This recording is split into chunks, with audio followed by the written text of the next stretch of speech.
Hello दोस्तों, नमस्कार। कैसे आप सभी लोग? आई होप कि आप अच्छे होंगे, स्वस्थ होंगे। दोस्तों, आज मैं आपके लिए हरियाणा जीके की 12th नंबर की क्लास लेके आई हूँ। इससे पहले हमारी 11th क्लासेज हो चुकी है दोस्तों। उनको लगाने के लिए हमारे चैनल पर विजिट करना और बताना कि आपको कैसी लग रही है। अगर अच्छी लगे तो हमारे चैनल को लाइक करना, शेयर करना, सब्सक्राइब करना। आज की वीडियो का शुरुआत हम जय मां सरस्वती जी का नाम लेकर शुरू करते हैं और बिना देरी किए हुए क्वेश्चन की ओर बढ़ते हैं। हरियाणा में पंचायती राज का मध्य स्तर है। पंचायती राज का मध्य स्तर बताना है दोस्तों, कौन सा है? ए ऑप्शन दे रखा है पंचायत समिति, जिला परिषद, ग्राम पंचायत या जिला पंचायत। तो दोस्तों, इसका राइट आंसर क्या हो जाएगा? मध्य स्तर कौन सा होता है? पंचायत समिति होता है। ए इसका राइट आंसर हो जाएगा। ब्लॉक स्तर पर दोस्तों कौन सा होता है? ब्लॉक स्तर पर पंचायत समिति होता है। और ग्राम स्तर पर पूछ ले तो दोस्तों कौन सी होती है? ग्राम पंचायत होती है। और जिला स्तर पर पूछ ले तो दोस्तों कौन सी होती है? जिला परिषद होती है। सबसे सर्वोच्च स्तर पूछ ले तो कौन सा होता है? जिला स्तर होता है। मध्य स्तर पूछ ले तो दोस्तों ग्राम यानी पंचायत समिति होता है। और निम्न स्तर या छोटी इकाई पूछ ले तो दोस्तों कौन होता है? ग्राम पंचायत। ग्राम पंचायत का मुखिया दोस्तों कौन होता है? सरपंच होता है। और हरियाणा में पंचायती राज अधिनियम कब लागू किया गया था? पंचायती राज कब लागू किया गया था? 22 अप्रैल 1994 को। भजन लाल उस समय क्या हुआ करते थे? मुख्यमंत्री हुआ करते थे। तब पंचायती राज लागू किया गया था। और भारत में पूछ ले दोस्त, पंचायती राज लागू किया गया था 24 अप्रैल 1993 में। कब किया गया था? 24 अप्रैल 1993 में क्या है? भारत में यानी इंडिया में लागू होता है। और 22 अप्रैल को कौन सा होता है? 22 अप्रैल 1994 में हरियाणा में क्या है? पंचायती राज लागू होता है। और उस समय सीएम पूछ रहे तो कौन थे? चौधरी भजन लाल थे। नेक्स्ट क्वेश्चन, आम मेला, मैंगो मेला यानी प्रत्येक वर्ष पिंजौर उद्यान में मनाया जाता है। जो डैश दिनों कार्यक्रम होता है, यानी कितने दिनों का कार्यक्रम होता है? तो इसका राइट आंसर दोस्तों क्या हो जाएगा? 2 दिनों का कार्यक्रम होता है। मैंगो या आम का मेला दोस्तों कहाँ पे लगता है? पिंजौर जिले यानी जो पंचकुला में है वहां पे लगता है। ये 2 दिन के लगता है। मेन तो ये 6 या 7 जुलाई को या 7 या 8 जुलाई को लगाया जाता है। आमों के लिए क्या है? अंबाला प्रसिद्ध है। इसकी शुरुआत, मैंगो मेला की शुरुआत दोस्तों कब होती है? 1992 में होती है। कब होती है? 1992 में होती है। ये कहाँ पे लगता है? पिंजौर गार्डन के पास लगता है। इसे पिंजौर गार्डन को यादवेंद्र गार्डन भी कहते हैं और पुराने समय में मुगल गार्डन भी कहते थे। इसका निर्माण किसने करवाया था? फिदाई खां कोका ने किया था। कौन सी शताब्दी में किया था दोस्तों? 17वीं शताब्दी में किया था। और बैसाखी का मेला पूछ ले कहाँ पे लगता है? पंचकुला में लगता है। काली माई का मेला पूछ ले तो दोस्तों कहाँ पे लगता है? पंचकुला में लगता है। डेरा सच्चा सौदा मेला पूछ ले तो कहाँ पे लगता है? सिरसा में लगता है। अगर सच्चा सौदा मेला पूछ ले तो कहाँ पे लगता है? जींद में लगता है। राधा स्वामी का मेला पूछ ले तो कहाँ लगता है? सिकंदरपुर सिरसा में लगता है। रामदेव जी का मेला कहाँ पे लगता है? कागदाना व गिगोरानी में सिरसा जिले में लगता है। और बाबा भूमन शाह का भी मेला कहाँ पे लगता है? सिरसा जिला में लगता है। बाबा सरसाई नाथ का मेला कहाँ लगता है? सिरसा में लगता है। सिरसा में मैंने सारे सिरसा के मेले याद करवा दिया आपको। कौन कौन से लगते हैं? डेरा सच्चा सौदा का मेला, डेरा सच्चा सौदा का मेला भी कहाँ पे लगता है? सिरसा में लगता है। अगर सच्चा अकेला दे दे, सच्चा सौदा का मेला पूछ ले तो ये कहाँ पे लगता है? ये जींद में लगता है। कहाँ पे लगता है? जींद में लगता है। और सिरसा के मैंने कौन से बताए थे? राधा स्वामी का मेला लगता है। किसका? राधा स्वामी का मेला कहाँ पे लगता है? सिकंदरपुर में लगता है, जो कि सिरसा जिले में पड़ता है। रामदेव जी का मेला भी कहाँ पे लगता है? रामदेव जी का मेला भी कागदाना व गिग्गो रानी, जो कि सिरसा जिला में पड़ते हैं। बाबा भूमन शाह का मेला और बाबा सरसाई नाथ का मेला भी सिरसा जिला में लगता है। नेक्स्ट क्वेश्चन, राजा हर्षवर्धन डैश के पुत्र थे दोस्तों? कौन थे इसके? प्रभाकर वर्धन। प्रभाकर वर्धन किस वंश के थे? पुष्यभूति। दोस्तों, पुष्यभूति प्राचीन भारत का एक प्रसिद्ध राजवंश था जिसने लगभग कब तक शासन किया था? ये 6ठी शताब्दी के अंत से लेकर 7वीं शताब्दी के मध्य तक राज करता है। और पुष्यभूति वंश के कितने राजा हुए हैं? कितने शासक हुए हैं? 6 शासक हुए हैं। कौन कौन से हुए हैं? नरवर्धन हुआ है पुष्यभूति का, राज्यवर्धन प्रथम हुआ है, और राज्यवर्धन प्रथम हुआ है। दूसरा कौन सा हुआ है? दूसरा हुआ आदित्यवर्धन। दूसरा कौन सा हुआ है? आदित्यवर्धन। आदित्य के बाद दोस्तों कौन होते हैं? प्रभाकर वर्धन। प्रभाकर वर्धन के दोस्तों दो बेटे होते हैं। कौन कौन से होते हैं? राज्यवर्धन द्वितीय होता है एक तो, और दूसरा कौन सा होता है? हर्षवर्धन। क्या है?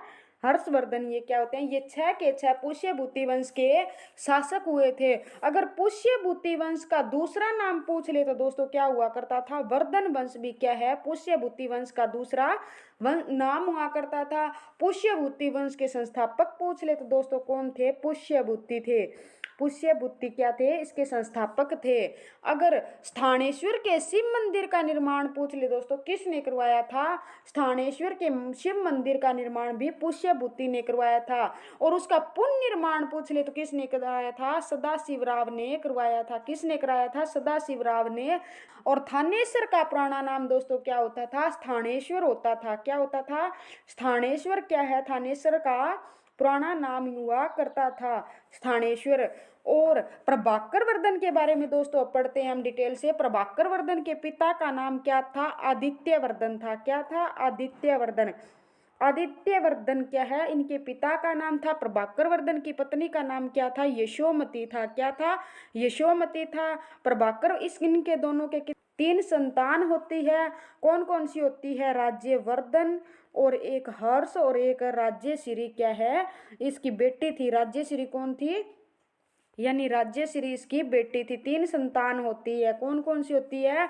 प्रभाकर वर्धन के पिता कौन हो गए? आदित्यवर्धन। आदित्यवर्धन के बेटा का कौन नाम था? प्रभाकर वर्धन। प्रभाकर वर्धन की पत्नी का नाम पूछ ले तो यशोमती। यशोमती और प्रभाकर वर्धन के 3 संतान हुई थी, जिसमें से राज्यवर्धन, हर्षवर्धन और राज्यश्री, ये 3 संतान हुआ करते थे। राजा हर्षवर्धन के समय में एक दरबारी कवि हुआ करता था। उसका नाम क्या था? बाणभट्ट था। बाणभट्ट ने कौन सी पुस्तक लिखी थी दोस्तों? हर्षचरित। क्या है? इसने पुस्तक लिखी थी। इस पुस्तक में कुरुक्षेत्र और हरियाणा को क्या कहा गया है? श्रीकंठ जनपद कहा गया है। हर्षवर्धन के समय एक दरबारी कवि आया था हेवेनस्वांग। उसकी पुस्तक का नाम क्या था?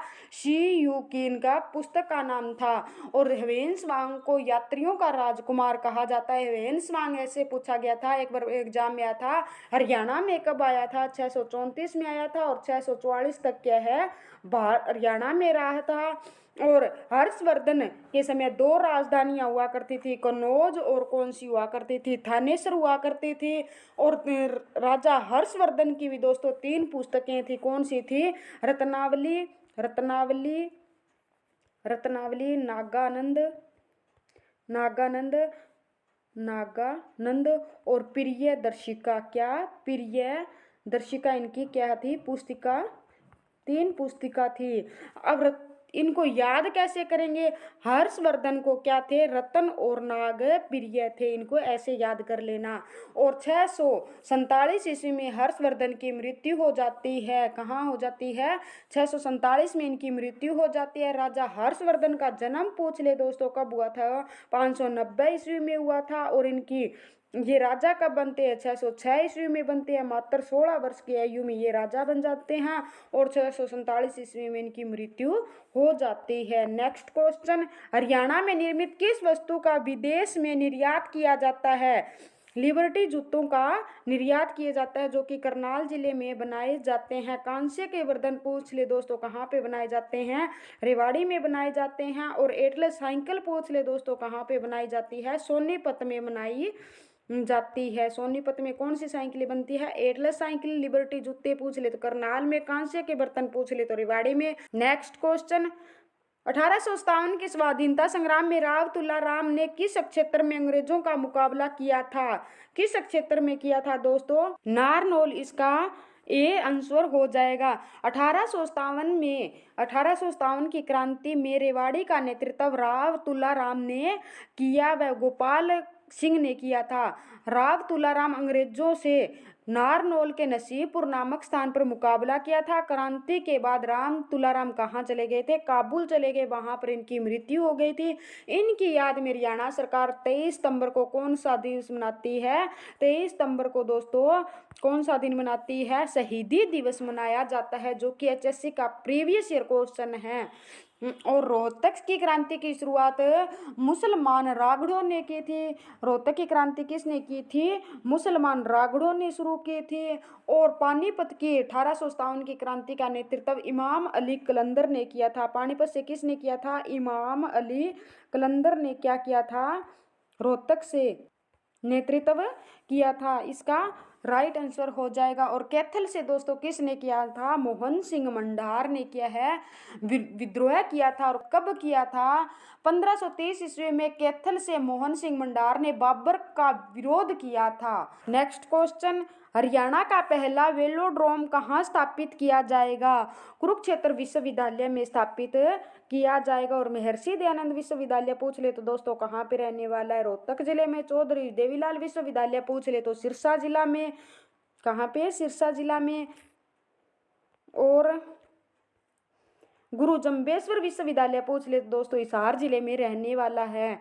नेक्स्ट क्वेश्चन, हरियाणा में किस स्थान पर अंतर्राष्ट्रीय फल एवं सब्जी मंडी विकसित की जा रही है? कहाँ पे? गणगौर सोनीपत में विकसित की जा रही है। डी इसका राइट आंसर हो जाएगा। नेक्स्ट क्वेश्चन, हरियाणा के व्यक्तियों के किस समूह को वर्ष 2019 में भारत सरकार द्वारा पद्म श्री पुरस्कार दिया गया था? किन्हें किन्हें दिया गया था? कंवल सिंह चौहान को दिया गया, सुल्तान सिंह को दिया गया, नरेंद्र सिंह को दिया गया था। ए इसका राइट आंसर हो जाएगा। नेक्स्ट क्वेश्चन, निम्नलिखित में से किस देश और भारत के राज्य को हरियाणा में 2019 के सूरजकुंड मेले के लिए साझेदार के रूप में चुना गया था? तो इसका राइट आंसर दोस्तों क्या हो जाएगा?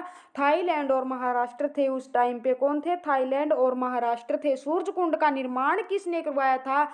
तोमर वंश के राजा सूरजमल ने या अनंगपाल द्वितीय ने करवाया था। पहली बार सूरजकुंड मेला कब लगा था? 1987 में लगा था। कब लगा था? 1987 में लगा था। नेक्स्ट क्वेश्चन, हरियाणा सरकार ने निम्नलिखित में से किस रोग से पीड़ित रोगियों को 2000 की जीवन पर्यंत पेंशन देना आरंभ किया है?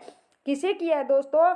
HIV एड्स यानी एड्स वाले को देने को कहा है। नेक्स्ट क्वेश्चन, हरियाणा राज्य में निम्नलिखित में से किस चुनाव में पहली बार VVPAT का उपयोग किया गया था? पंचायती चुनाव 2015 में, या नगर निगम चुनाव 2018 में, जींद विधानसभा चुनाव 2019 में, लोकसभा चुनाव 2014 में? तो इसका राइट आंसर दोस्तों क्या हो जाए? जींद विधानसभा चुनाव में कौन सा किसका यूज किया गया था? VVPAT इसका प्रयोग किया गया था। इसकी फुल फॉर्म दोस्तों क्या होती है? इसकी फुल फॉर्म होती है voter verified paper audit trail. इसकी फुल फॉर्म होती है। नेक्स्ट क्वेश्चन, हरियाणा के किस जिले में माधवगढ़ किले को पर्यटन स्थल के रूप में विकसित किया जा रहा है?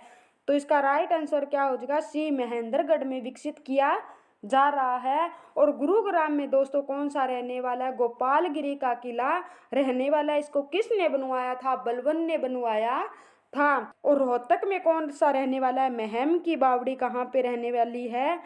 महम की बावड़ी कहाँ पे रहने वाली है? रोहतक में रहने वाली है। और सोनीपत में दरियापुर का किला है। किसका है? दरियापुर का किला। दरियापुर का किला कहाँ पे है? सोनीपत में है। गुरुग्राम में दोस्तों कौन सा पर्यटक स्थल बताया था मैंने अभी? गोपालगिरी का किला, सोहना का किला बताया था। नेक्स्ट क्वेश्चन, हरियाणा में चुनाव से संबंधित सूचना प्रदान करने के लिए निम्नलिखित में से कौन सा हेल्पलाइन नंबर को प्रारंभ किया गया है? तो 1950 वाले हेल्पलाइन नंबर की शुरू की गई है। और 1091 पूछ ले दोस्तों, ये महिला हेल्पलाइन नंबर है। और 1098 ये क्या है? चाइल्ड यानी बच्चों के लिए क्या है? हेल्पलाइन नंबर रहने वाला है। नेक्स्ट क्वेश्चन, जनवरी 2019 की स्थिति के अनुसार हरियाणा राज्य में इस समय कितने पंचायत कार्य करता है? 6000 से अधिक क्या है? पंचायत कार्य करता है 2019 के अकॉर्डिंग। नेक्स्ट क्वेश्चन, हरियाणवी भाषा लिखने के लिए किस लिपि का उपयोग किया जाता है? दोस्तों हरियाणवी क्या है? एक भाषा नहीं है बल्कि क्या है? एक बोली है। और हरियाणा की राजकीय भाषा कौन सी है? हिंदी रहने वाली है। हिंदी को लिखने के लिए किस लिपि की जरूरत पड़ती है? देवनागरी लिपि की लिखा जाता है। और संस्कृत भी किस लिपि में लिखी जाती है? देवनागरी लिपि में लिखी जाती है। देवनागरी लिपि की विशेषता दोस्तों कौन सी होती है? लेफ्ट टू राइट लिखी जाती है। हमारे संविधान में कितनी भाषाओं का जिक्र है? 22 भाषाएं शामिल की गई है। पहले कितनी हुआ करती थी? 14 भाषा हुआ करती थी। बाद में संविधान में 3 बार संशोधन करके 8 भाषाओं को ऐड कर दिया। वर्तमान में कितनी भाषाएं हैं? 22 भाषाएं शामिल कर दिया गए हैं। नेक्स्ट क्वेश्चन, हरियाणा में 2018 के आंदोलन के अनुसार लिंगानुपात प्रति 1000 पुरुषों पर स्त्रियां क्या है? इसका राइट आंसर दोस्तों क्या हो जाएगा? इसका राइट आंसर 914 हो जाएगा। नेक्स्ट क्वेश्चन, राष्ट्रीय पक्षी अभ्यारण्य सुल्तानपुर हरियाणा के किस जिले में स्थित है? किस जिले में स्थित है दोस्तों? गुरु सुल्तान हमें कौन बनाता है? गुरु बनाता है, तो गुरुग्राम में हो जाएगा। यमुना नदी पर हमेशा क्या बना रहता है? कलेश बना रहता है, तो कलेश्वर राष्ट्रीय उद्यान दोस्तों कहाँ पे हो जाएगा? यमुनानगर में हो जाएगा। हरियाणा में 2 ही राष्ट्रीय उद्यान है, एक तो सुल्तानपुर राष्ट्रीय उद्यान हो गया और एक कौन सा हो गया? कलेश्वर राष्ट्रीय उद्यान हो गया। सबसे बड़ा पूछ ले तो कौन सा रहने वाला है? कलेश्वर राष्ट्रीय उद्यान रहने वाला है। और इसका क्षेत्रफल पूछ ले दोस्तों, सुल्तानपुर राष्ट्रीय उद्यान का क्षेत्रफल पूछ ले तो कितना होता है? 1.43 इसका क्षेत्रफल रहने वाला है। इस राष्ट्रीय उद्यान को पक्षियों का स्वर्ग भी कहा जाता है। इसमें कौन से, ये किस पक्षियों के लिए? साइबेरियन सारस के लिए ये प्रसिद्ध रहने वाला है। और कलेश्वर राष्ट्रीय उद्यान को में लाल जंगली मुर्गे पाए जाते हैं, जिसके कारण उसे रेड जंगल फाउल भी कहते हैं। इसका क्षेत्रफल पूछ ले दोस्तों तो कितना रहने वाला है? इसका कितना है? 4682.32 और उसका कितना था? हेक्टेयर है। और इसका कितना था? 1.43 क्या है? हेक्टेयर इसका क्षेत्रफल बना था। और इसको राष्ट्रीय उद्यान का दर्जा, कलेश्वर राष्ट्रीय उद्यान को दर्जा कब दिया गया था? 2003 में दिया गया था। इसमें सिंदूर का पेड़ भी पाया जाता है, साल के वृक्ष भी पाए जाते हैं, चीड़ के वृक्ष भी पाए जाते हैं। और कलेश्वर राष्ट्रीय उद्यान के नजदीक से ही हरियाणा में कौन सी नदी प्रवेश करती है? यमुना नदी प्रवेश करती है। यह उद्यान लाल जंगली मुर्गों के लिए प्रसिद्ध है। और ये कहाँ पर स्थित रहने वाला है दोस्तों? ये यमुनानगर में रहने वाला है। इसकी सीमा यूपी और हिमाचल प्रदेश से लगती है। महादेव मठ मंदिर भी कहाँ पे रहने वाला है? कलेश्वर राष्ट्रीय उद्यान के पास में रहने वाला है। नेक्स्ट क्वेश्चन, कुरुक्षेत्र में प्रसिद्ध सर्वेश्वर महादेव मंदिर का निर्माण किसके द्वारा करवाया गया था? बाबा स्वर्णनाथ के द्वारा करवाया गया था। कुरुक्षेत्र में और कौन कौन से मंदिर रहने वाले हैं? स्थानेश्वर महादेव मंदिर, देवी कूप या भद्रकाली का मंदिर, लक्ष्मी नारायण का मंदिर और दुख भंजेश्वर का मंदिर भी हो जाएगा। दोस्तों कुरुक्षेत्र के मंदिर याद करने की एक छोटी सी ट्रिक है। कुरुक्षेत्र में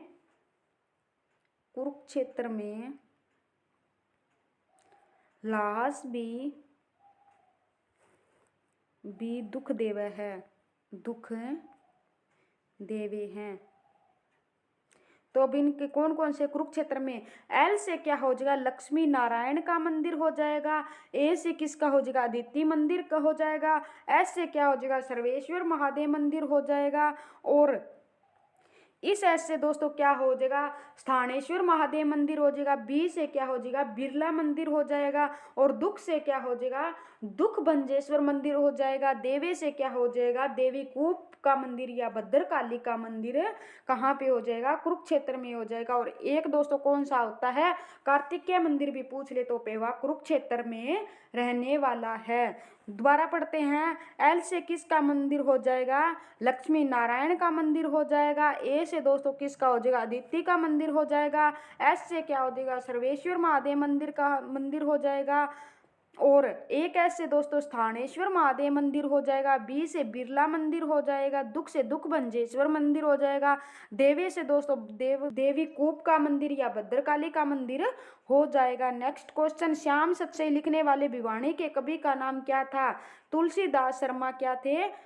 सच से लिखने वाले हरियाणा के कवि थे। गढ़ी सांपला में किस स्वतंत्रता सेनानी का जन्म हुआ था? सर छोटू राम का क्या है? गढ़ी सांपला रोहतक में जन्म होता है। सर छोटू राम का जन्म पूछ ले दोस्तों, कब हुआ था? कब हुआ था? 24 नवंबर 1881 को गढ़ी सांपला रोहतक में होता है। इनका बचपन का नाम पूछ ले तो दोस्तों क्या था? रिछपाल इनके बचपन का नाम था। और इन्होंने क्या है 1910 में आगरा कॉलेज से वकालत की पढ़ाई शुरू की गई थी। 1924 में इन्हें दोस्तों कौन से किसकी स्थापना करता है? जमींदारा लिंग की स्थापना करता है। 1927 में इसे राय बहादुर की उपाधि से नवाजा गया था और 1937 में सर की उपाधि से नवाजा गया था और 1938 में मार्केटिंग बोर्ड की स्थापना यानी गठन किया था। छोटू राम को भाखड़ा डैम का जन्मदाता भी कहा जाता है। दीनबंधु छोटू राम विश्वविद्यालय पूछ ले तो दोस्तों कहाँ पे है? सोनीपत में है। वर्तमान में गढ़ी सांपला का नाम बदलकर हरियाणा सरकार ने क्या कर दिया है? छोटू नगर कर दिया है। थैंक यू दोस्तों, नेक्स्ट वीडियो में फिर मिलते हैं। धन्यवाद, गुड बाय।